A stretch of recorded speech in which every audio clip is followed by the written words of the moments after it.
Outside of the patriarchal system that we live in, the problem exists because of defensiveness.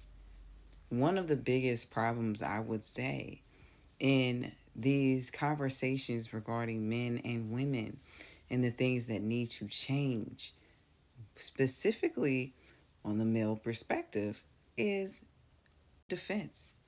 Now, we're not talking about the men that have it together, the men that are conscious, the men that already know what's up, what women are up against, the things that need to change.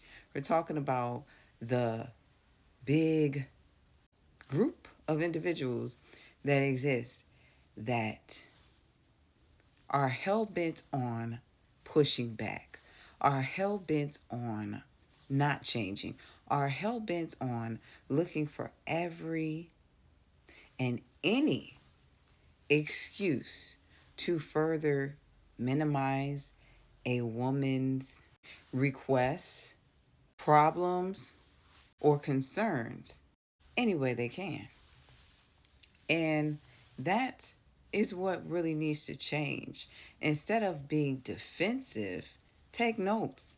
Instead of getting bent out of shape and looking at it in a way that women are just attacking you, women are just trying to tear you down, women are trying to minimize your contribution to humanity, to society, to us. Look at it as a way of, no, we're just telling you what we're dealing with. We're just telling you what can improve. We're just opening up your eyes to the things that you are blind to, that we have been facing for decades, for years, and are still facing to this very day. So it doesn't help. And it definitely does not change anything by being defensive. Looking to react versus to respond. It really starts there.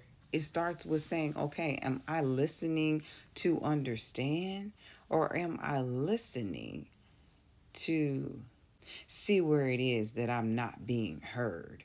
See where it is that I'm being overlooked as a man?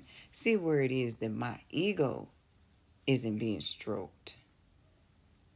And from that point on, in that stance, things can actually change and we can actually have a conversation instead of debates, instead of these really pointless dialogues, because they ultimately get nowhere. There are probably a few people that are mature enough to see these videos and recognize that there's something wrong and make some changes, but they're probably majority, those that do not care enough. And they see them as more reminders to hate us. And that's the sad part.